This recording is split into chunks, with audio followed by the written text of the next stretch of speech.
All right, good morning, Orchard Grove. Good to see you.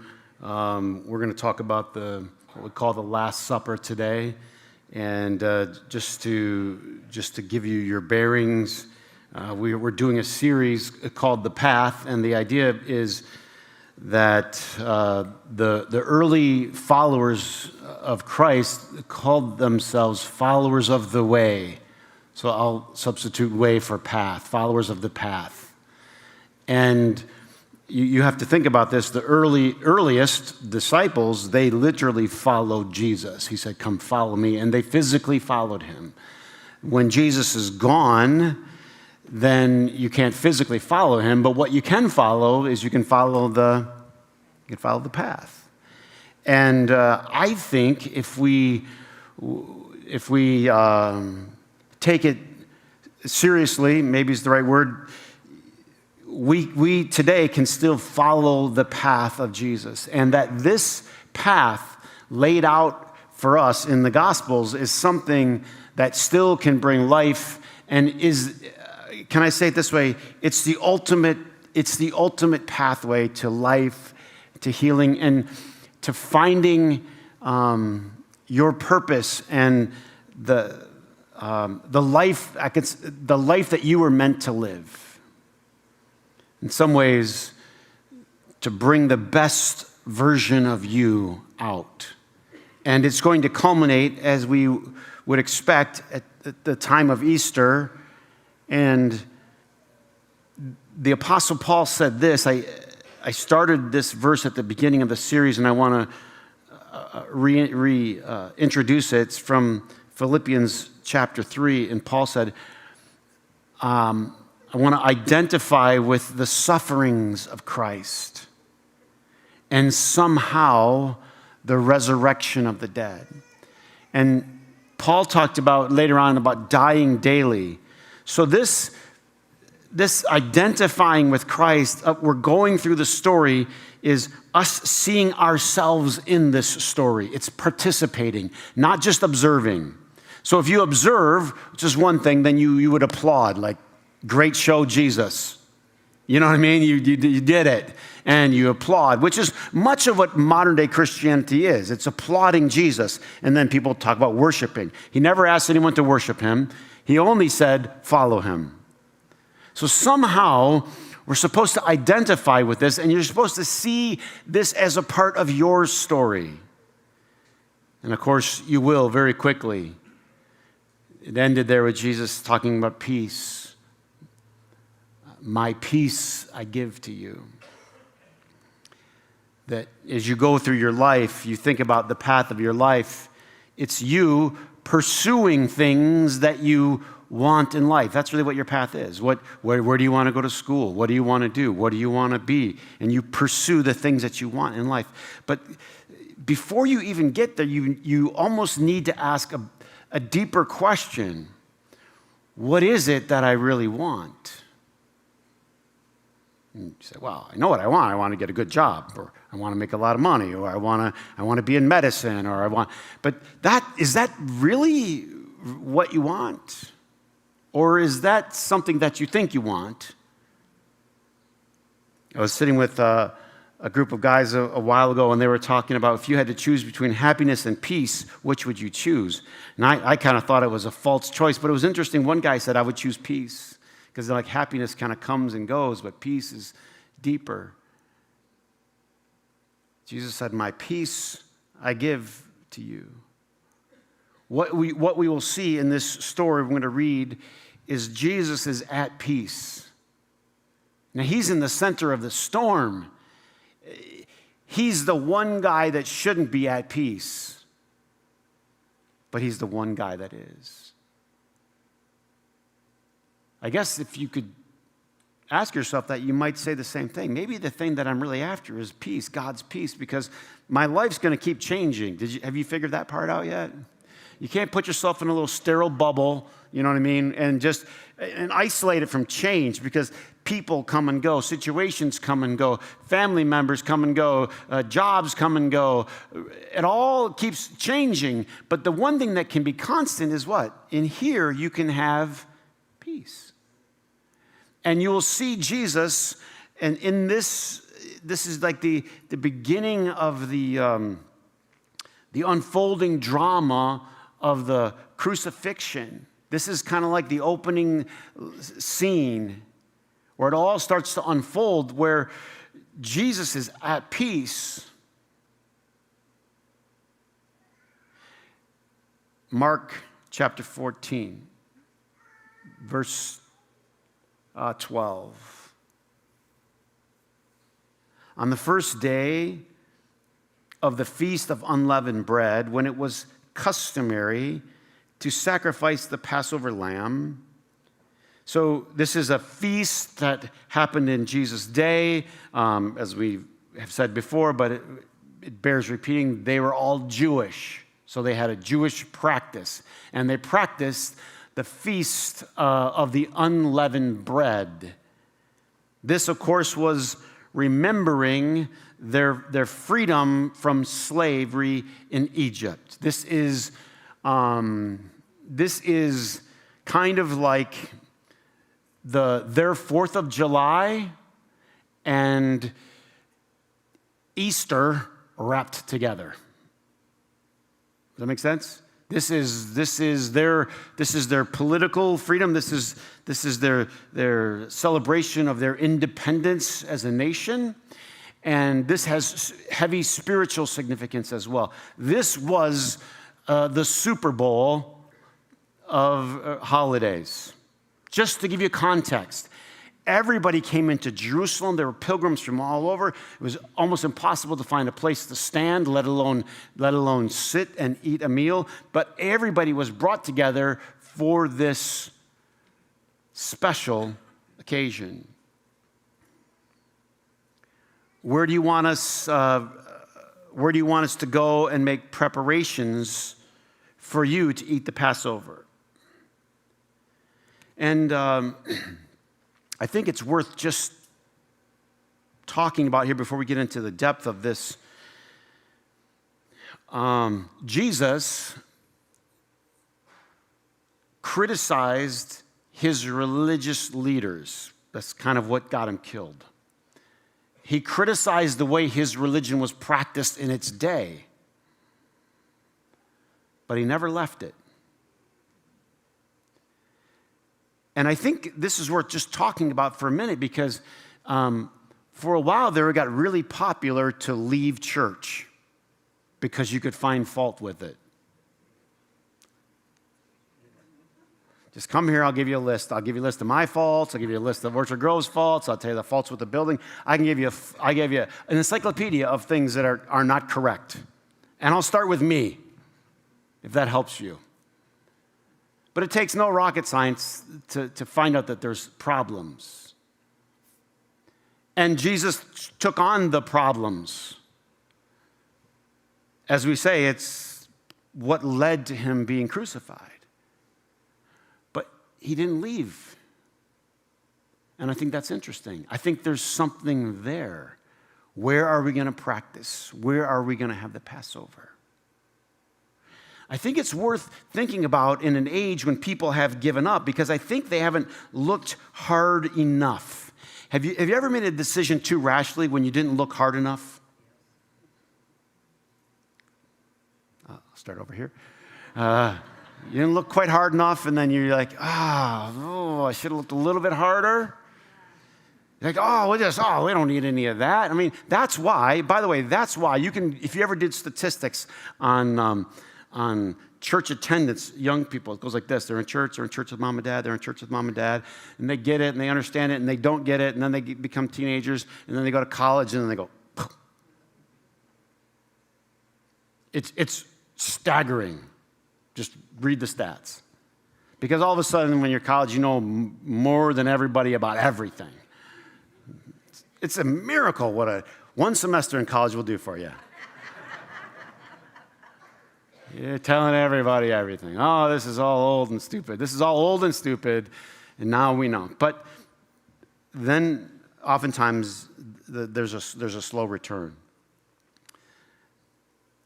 Now, people are starting to see the wisdom in these ancient traditions.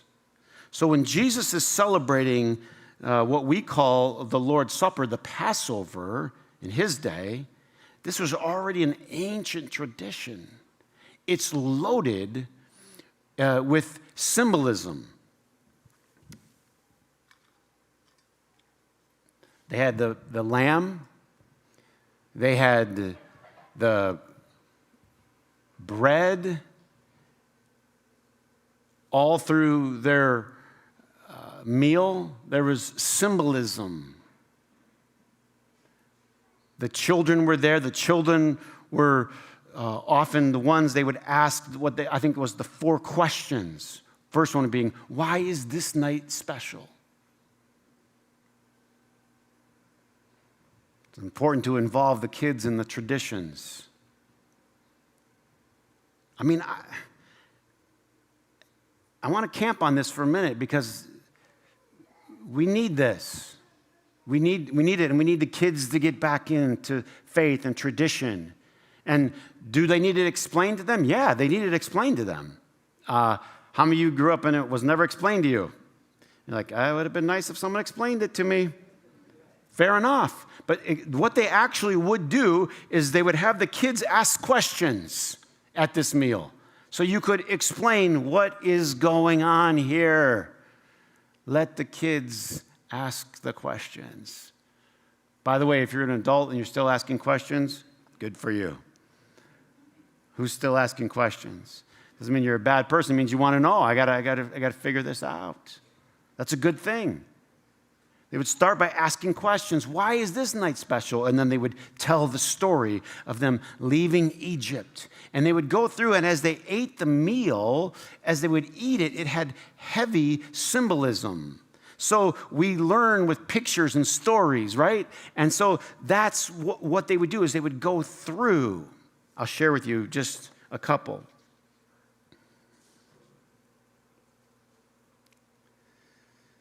They would have bitter herbs. Exodus 12, verse 8 talks about this. That same night, they are to eat meat roasted over the fire along with bitter herbs. Why would they have bitter herbs? Because their life in slavery was what? Bitter. It was bitter. So can you imagine having a meal together? These are things that kids remember, and you forced to eat this really bitter herb. And then oftentimes it was so hot that it would make your eyes water. Now think about this. All this is happening in this meal, this tradition, and your eyes are watering, and you're saying because the bitterness of the slavery, it made us cry.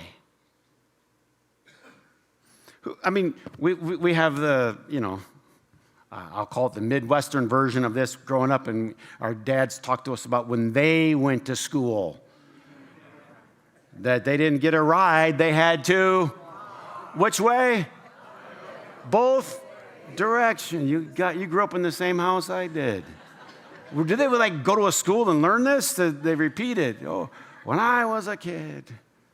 There's something inside of us that instinctively knows we're supposed to tell these kids to be grateful. Even though we have our own little Midwestern version of it here, when we were young, when our ancestors, anybody like me grow up back, I'll call it back in the day? Did anybody here ever put socks on your hands for mittens? Anybody here ever take the Wonder Bread wrappers and put them over your shoes? Because you didn't have boots. And they're trying to instill in the next generation. I mean, we had bitterness. We were slaves.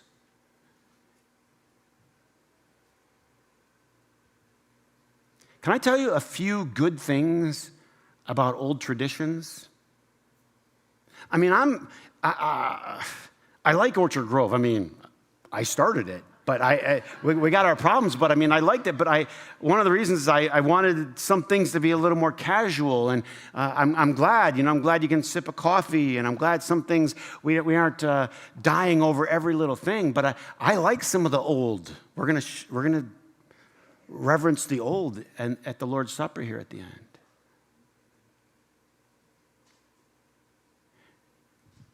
Let me share with you what I think are some advantages of old tradition. One is there's a sense of belonging and community. I mean, we're all going to share the Lord's Supper together, all of us. Everybody's welcome. And this is a tradition that dates back to the day we're reading about, that Christ was betrayed. And he picked up that tradition thousands of years, 1,500 to 2,000 years before him. Think of how rich this tradition is. And when you're a part of something like this, it makes you a part of a family, a community, a place of belonging. The more we rip out traditions, the more we rip out community and belonging. You say, Chris, it doesn't really matter that much. I just beg to differ. I beg to differ that the strong rise in what we call mental health problems and anxiety and depression and all this, and the decline of tradition, I just beg to differ that there's no correlation. You can come to your own conclusion. Say you don't have any facts on that. Maybe I don't exact, but I can tell you something, that when people are a part of a community, they feel a sense of belonging. They know that they belong to a certain place. And nobody was not doing this. The disciples said, where do we prepare? They didn't say, are you thinking about, forget this system. They just said, where should we prepare? Where are we going to church this Sunday, Mom? Are we going? Where are we going? That's a little too old school for some of you. Okay, fair enough. The other thing that traditions do is they instill in you a sense of gratitude for God's blessings. This was about being grateful. We were slaves. We could say, we are sinners saved by grace. Anybody? Is anybody grateful for the grace of God in your life today? Does anybody stop on Sunday and think about where I could have been, where my life could have ended up?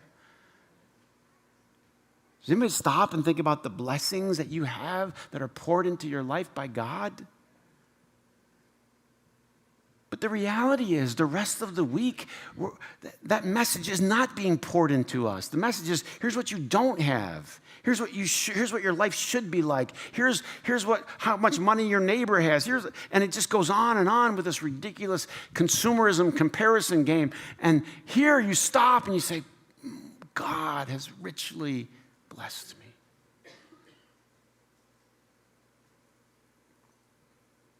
In Exodus chapter 1, it says they made their lives bitter with harsh labor. That they mean the Egyptians. With brick and mortar. Any bricklayers in the house? Any bricklayers? There's some hard work. Brick and mortar with all kinds of work in the fields. In all their harsh labor, the Egyptians worked them ruthlessly. One of the symbolisms in there was they would take this paste. There was a paste on the table and put it in the bread. Paste it. And they told them we were bricklayers. The interesting thing about this paste was sweet. Now, it had bitterness, and this was sweet. And this is what they would tell the children. Hard work is sweet. Slavery is bitter, but hard work is sweet. Wow. Give me some more paste. I mean, you know what I'm talking about. Good old hard work is sweet. I mean, you ever have trouble sleeping at night? I was at the mall. I couldn't believe it the other day. I was at the mall, and it's like there's a cross section. There's like mattress stores on every corner of the mall. Like, can none of us get any sleep? What's wrong with us? And I tell you something, you go out and do a hard day's work with a lot of fresh air. How many know? Sleep like a... Maybe it's not the mattress.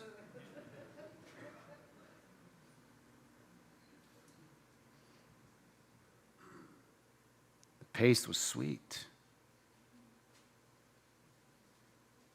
We teach our kids, it's good when you work hard. So the slavery, that was bitter, but working is sweet. And they had like a little parsley, and it was like a little branch, and they would dip it into bitter, salty water, because salty water represents the salt of the tears, and they would eat it. There's all this heavy symbolism that's going on.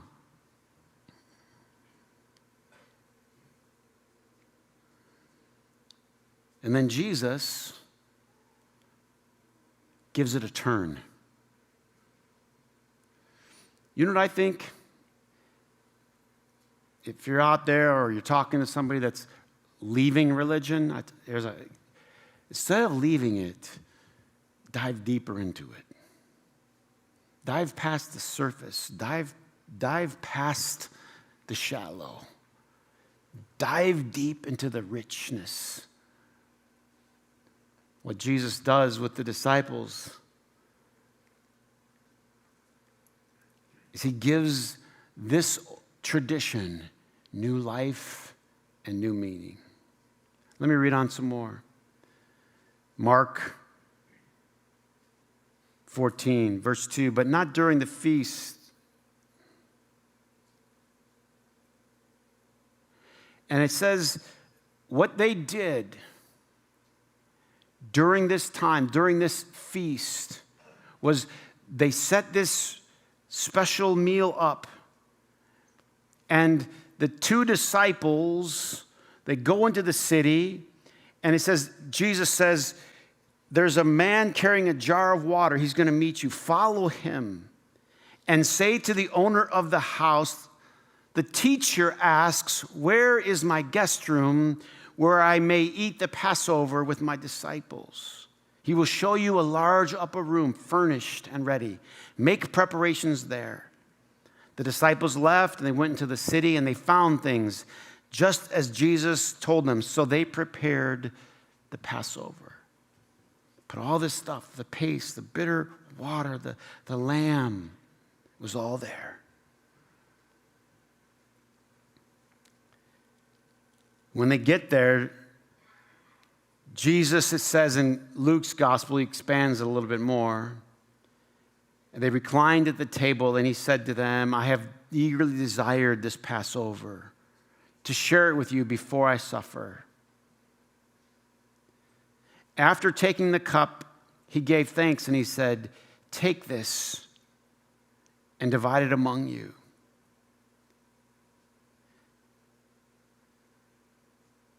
And then he took bread and he gave thanks and he broke it. And he gave it to them.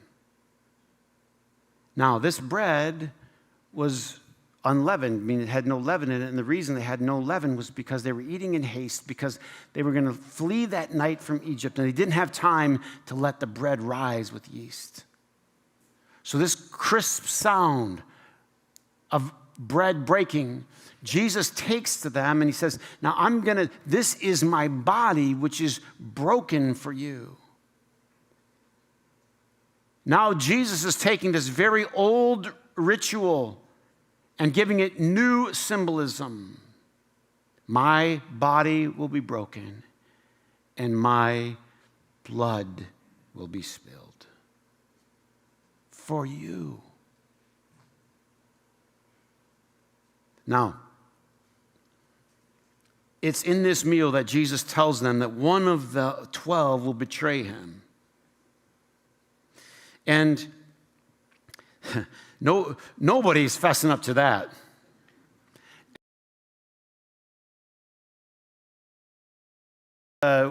We later know that it's Judas that's going to betray him, but Jesus says, all of you guys are going to bail. God loved Peter. How many could see a little of yourself in Peter now and then? Peter thought he was a little further down the curve than he was. Peter said, oh, Lord, never. I would go to prison for you. I would die for you. That's never going to happen to me. Jesus says, I'll give you till the morning.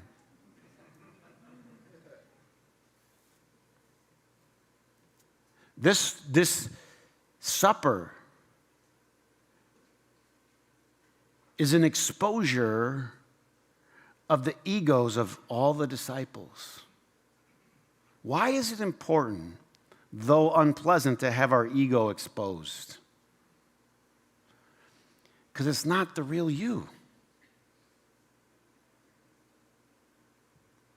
You know, it's like when you get a job like this, when you get an occupation like this, being a pastor, then people start calling you pastor. Certain places, you know, they'll call you reverend. You know, I go places, Reverend Cramer, I'm looking around, and step in there. Now, if I go hang out with all the guys I grew up with in Flint, no one calls me reverend, strangely. No one even reveres me. Because that's not really who I am. They know much deeper. And what Peter wanted to believe about himself was not true. This is the good stuff right here. Just how we can, you ever fool yourself? You ever fool yourself about yourself? You ever look in the mirror and go, whoa, is that bad?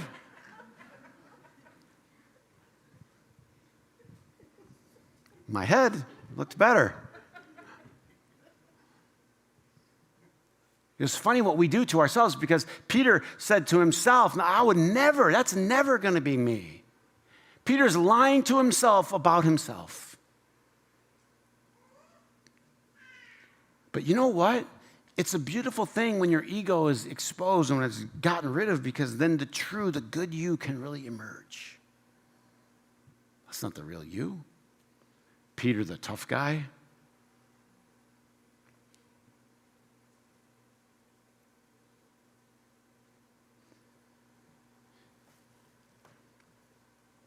Peter needs this experience so that he can become the best version of himself.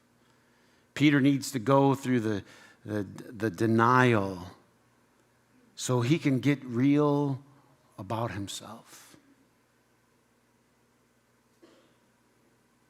You see, Jesus and the disciples, they're at a different level here, and Jesus is trying to bring them here. He's like the butterfly, and they're still the caterpillar. It's in there. It's in there, but the transformation hasn't happened yet. But what God does is he sees, and he says to Peter, Peter, Satan, at this meal, Satan is asked to sift you like wheat. That would shake you a little bit, wouldn't it? Would that shake you up a little bit at dinner?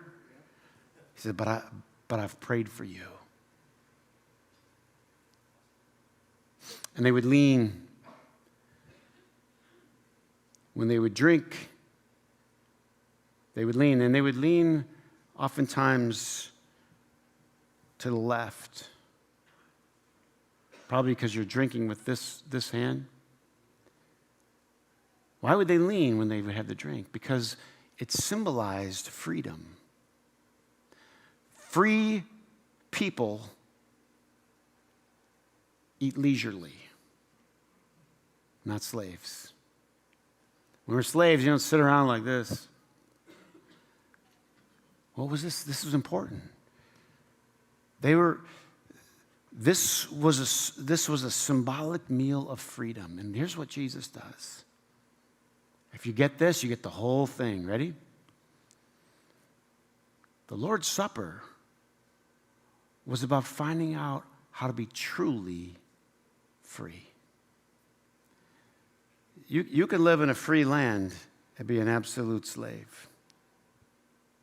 You can live in a completely free country and be a slave to your thoughts. You can be a slave to your past. You can be a slave to your addictions. You can be a slave to your anger. I just saw one of you the other day on 275. No, I mean an absolute slave. Couldn't help himself. Just full. It just dominated him. No, couldn't be free. Couldn't be happy. Can't be. You can become slave to anything. Freedom is where? Inside. Whom the Son sets free is free indeed. So what does God want to do? He wants to truly set us free. What Jesus does, he takes this meal and he honors it and he recognizes it and he celebrates it, all of the above. But then what he does is he turns it all on his head and he says, my body broken, my blood spilled, I'm going to give you true freedom at last. You can't be free if you're still patching up your ego. It's okay. You can let it go.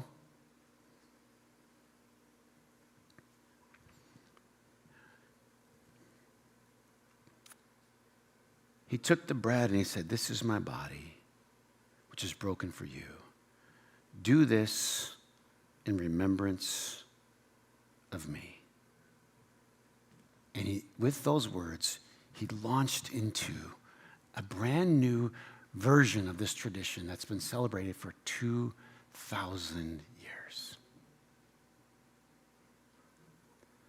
So today, I'm going to invite you to break the bread of freedom, drink the cup of new life, represents Christ's sacrifice for each and every one of us. I'll tell you one little thing before we come. They would take this bread and they would stack it like this in threes. Now it would be bigger probably, maybe like this, but kind of like a cracker. And it'd be three, and it would be separated with linen. You got them? 3 stacked. And they'd take the middle one and break it. The beginning of the meal, and then they would wrap it in linen and hide it in the house. I love this. And the kids would go look for it. It was genius. It's genius if you know how to involve the kids. If you make it good for them.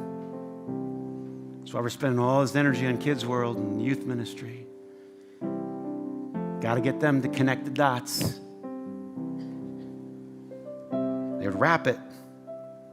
And then you go look for it. And then at the end of the meal, it was brought back. It was prized. This half a piece. It was wrapped. And when it was brought back, it was given to the master of the ceremony, and the kids would negotiate for a prize, a toy, some money, something to give it back to the master. And then it was the last thing that was eaten. After all the desserts, it was the final dessert. I heard a Messianic Jew say this represented Christ. It was broken, it was wrapped and buried in cloth, and then brought back to life. This is about death and resurrection. This is about the old being gone and the new coming. This is about the old you dying, crusty, cantankerous you.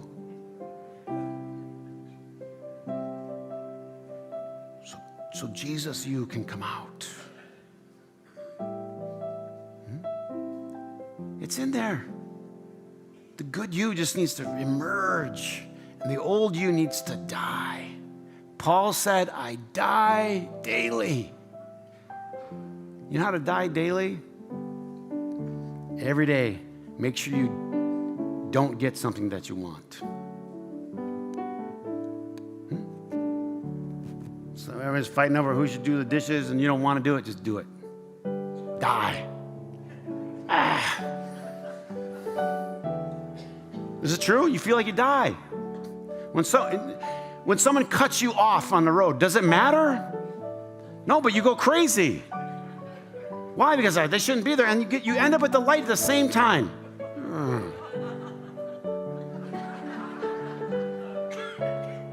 But this is important. What happens? They got in your way, and you died. I didn't get what I wanted. I wanted the rubber on my tires to be 16 feet in front of me, not where they are. All that anger came from that. You're not getting your way. You just got to die. You got to keep dying. I died. I didn't get my way. Because when you die, then you can live. That's how he said it. Just feels like I should just get my way all the time. You ever met one of those people?